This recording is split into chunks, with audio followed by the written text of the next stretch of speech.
प्रेम की बात तो बहुत होती है और ये लोगों को मैं अक्सर सोचता हूँ कि ये भी क्वेश्चन पूछना है कि ये है क्या, what is this love,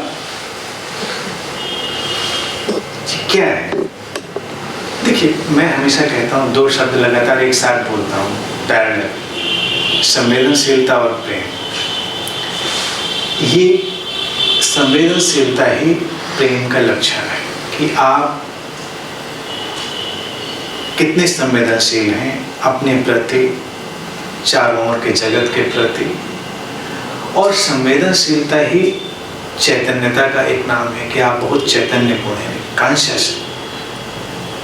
conscious and sensitive. वो प्रेम में बदलता है, अर्थात प्रेम जो है एक बाई प्रोडक्ट है। वो सीधी सीधी यात्रा नहीं है कि हम किसी के प्रति कुछ विशेष भावनाएं रखते हैं तो हम प्रेम में हैं। प्रेम वहाँ पर है जब हमने किसी को देखा और हमारे भीतर चैतन्यता और संवेदनशीलता का वो प्रवाह है कि हमारी दृष्टि भी उसके लिए कल्याणकारी है। कल्याण से भरी हुई दृष्टि प्रेम को है। कहीं भी हो, वो व्यक्तियों के प्रति चली जाए, प्रकृति की तरफ चली जाए, कहीं भी ऐसा व्यक्ति जहां कहीं भी खड़ा है, अब प्रेम की दशा क्या है इसको समझ लेना बल्कि ज़्यादा अच्छा होगा, वो यूजफुल ज़्यादा होगा। और इसीलिए भगवान बुद्ध ने, मुझे लगता है कि वो नेगेटिव लैंग्वेज ही पकड़ी, उससे समझाना ज़्यादा आसान था कि क्या नहीं है। और वो जब नहीं वाली चीज़ समझ लेंगे तो जो उसके बाद निकलेगा वो प्रेम होगा। भगवान बुद्ध को मैं हमेशा इसीलिए स्पिरिचुअल आइंस्टाइन कहता हूँ। उनकी सारी बातें बिल्कुल सटीक वैज्ञानिक ढंग से काम करती हैं। उन्होंने इसीलिए आनंद, परमात्मा, इन सब की कोई बात नहीं की, प्रोसेस की बात कर दी, ये ऐसे ऐसे है, इसके बाद जो होगा उसको आप देख लीजिएगा वो क्या होता है। तो जैसे अहिंसा, अपरिग्रह, अकाम, अप्रमाद, अचौर, ये जो उन्होंने बातें बोली, इनका आ जुड़ गया है इसमें, तो ये अभाव ही है। जहाँ हिंसा नहीं है, जहाँ कुछ इकट्ठा कर लेने की वृत्ति नहीं है, अपरिग्रह, अचौर्य, जहाँ कुछ चोरी करने की वृत्ति नहीं है। अब ये सब बड़े समझने वाली बातें हैं कि इनमें इतना क्या है। तो ये सारी चीज़ें जब इकट्ठी हो जाएंगी तो मुझे लगता है कि इसके बाद जो चीज़ निकलेगी वो प्रेम जैसी होगी। जैसे कि आप प्रेमपूर्ण हैं तो हिंसापूर्ण नहीं हो सकते। हिंसा कई तरह की हो सकती है, सूक्ष्म से स्थूल तक। अगर आप सूक्ष्म और स्थूल हिंसा में नहीं हैं तो आप अहिंसा में हैं। अहिंसा में हैं तो वो प्रेम की तरफ जाने वाली एक धारा बन गई। और वो पूरे जगत में आप उस तरह से हो सकते हैं। अब जैसे अचौर्य की बात है, अचौर्य से लोगों को लगता है कि चोरी ना करना। चोरी ना करने का तात्पर्य क्या है? कि आप किसी का पैसा नहीं चुराएंगे, किसी का सामान नहीं चुराएंगे तो आप अचौर्य में कहे जाएंगे। अचौर्य की जो भावदशा है जिसे बुद्धा कहते हैं, वो कहते हैं कि ये उपयोगिता की दृष्टि को समाप्त कर दें। जो व्यक्ति यूटिलिटेरियन नहीं है वो अचौर्य में है। यानी कि जो व्यक्ति जितना यूटिलिटेरियन होगा कि कैसे हम इसका उपयोग करें, तो वो वस्तु में भी चुराएगा, विचार भी चुराएगा, भावनाएं भी चुराएगा, वो सब चोरी में लगे रहेगा। यहाँ तक कि जो साइकिक हीलिंग का जगत है, जो गैर संवेदनशील लोग उसमें लगे हुए हैं, उनको भी मैं चौरे वाली श्रेणी में ही रखता हूँ, चोरी वाली श्रेणी, क्योंकि उनको ऊर्जा चुरानी है कि कैसे यूनिवर्सल एनर्जी को टैप करना है, कैसे उसका यूज करना है, कैसे मेरी ऊर्जा छीन हो रही है तो मैं किसी पेड़ के पास, समंदर के पास, आसमान के नीचे बैठकर वहाँ से बहती हुई ऊर्जा का उपयोग करके अपने ऊर्जा स्तर को बढ़ा लूँगा। ये सब चौर्य में आएगा। अचौर्य होगा कि ऊर्जा है, हम उसका सम्मान करते हैं और तब हमारे भीतर से बाधाएं गिरती हैं और वो ऊर्जा हमारे भीतर बह जाती है, वो हमारे भीतर से प्रवाहित हो जाती, हमें मांगना नहीं पड़ता, छीनना नहीं पड़ता। और यूटिलिटेरियन दृष्टि हमेशा छीनना चाहती है। जैसे कि जो प्रेमी हैं वो इसलिए इस चोर वृत्ति से हैं कि उपयोग करना चाहते हैं अपने सुख के लिए, अपनी सुविधा के लिए, अपने शांति के लिए, वो दूसरे का उपयोग करना चाहते हैं, तो फिर आक्रामक भी होते हैं। तो सारी चीज़ें फिर उस विशेष सर्कल में घूमने लगती हैं। लेकिन अगर हम उस दृष्टि से नहीं भरे हुए हैं, प्रेम पूर्ण है, तो हमें कुछ लेने या मांगने की ज़रूरत ही नहीं है और हमारे अंदर वो चीज़ें बहने लगती हैं। यानी कि अगर हम यहाँ प्रेम पूर्ण हों तो हर व्यक्ति अपने द्वार खोल देता है, वस्तुओं के भी।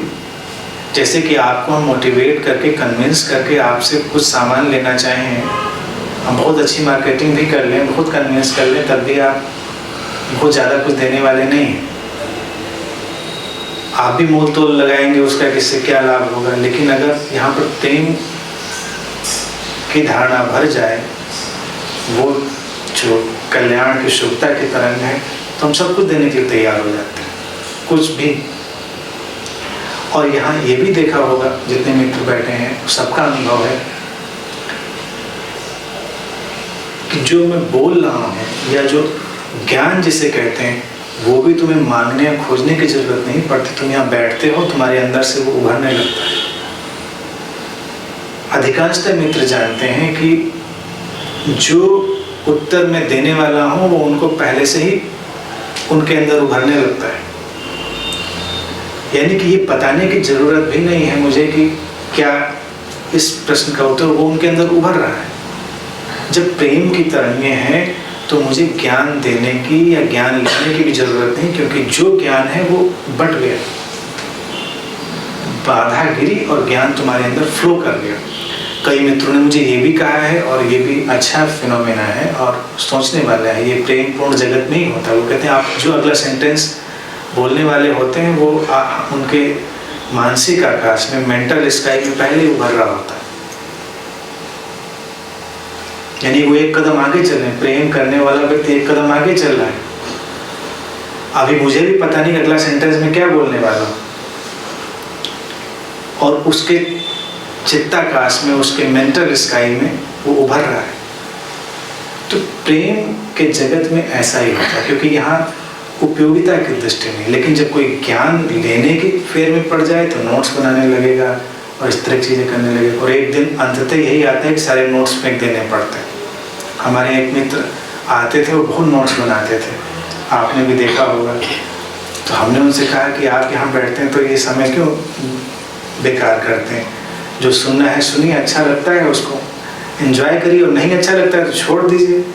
मैंने भी हर सही बात बताने का कोई जिम्मा नहीं लिया, हो सकता है सारी बातें गलत ही हों, तो छोड़ दो उनको अगर गलत है। फिर एक दिन मैं उनके घर गया तो उन्होंने अपने कई सारे कमरे दिखाए, और पिछले 40-50 साल से वो फेयर्स सीकर हैं, बहुत ही ज़बरदस्त खोजी। तो एक अलमारी में उनकी कम से कम 100-150 डायरियाँ पड़ी होंगी, और बहुत बुरी तरह से धूल में, जैसे उनको पिछले 10-15 साल से छुआ नहीं गया होगा, कूड़े की तरह पड़ी थी।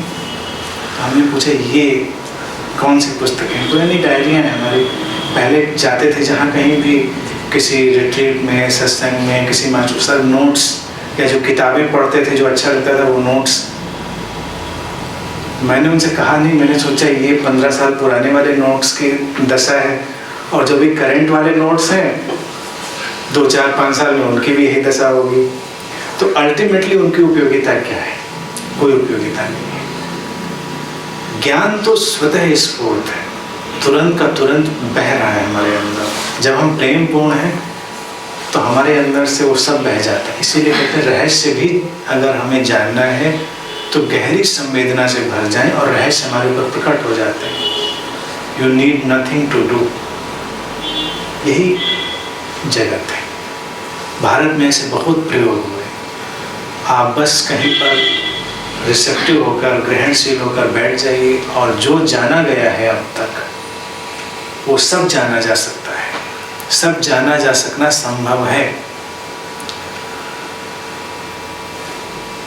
क्योंकि वो तुम्हारी क्षमता है।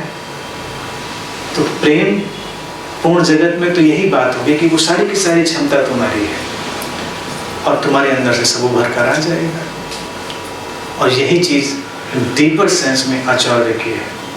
इसीलिए कई बार तुमने सुना होगा कि जो बहुत ज्ञानी और गुरु लोग होते हैं वो सारे सीक्रेट नहीं बताते, वो छुपा कर रखते हैं। जो छुपा कर रखे वो गुरु भी कहाँ होगा, यानी उसको लगता है कुछ ऐसी काम की बात छुपा है जिससे शिष्य शिष्य बना रहे और गुरु गुरु बना रहे, कि सारी बात नहीं बताई है अभी। और जो गुरु है वो तो सारी बात बता ही देता है, हर बार उसका फुल पैकेज होता है। आप जितना समझें वो कंप्लीट पैकेज है। तो प्रेम में भी जब आप किसी के सामने हैं, इट्स कंप्लीट। अब आगे पीछे कुछ नहीं, इस समय आप कंप्लीटली वहाँ पर प्रेजेंट हैं, पूरी टोटलिटी में। कुछ भी आगे पीछे के लिए बचाया नहीं गया है। और वही चीज़ रिवोल्यूशन कर देती है, ट्रांसफॉर्म कर देती है।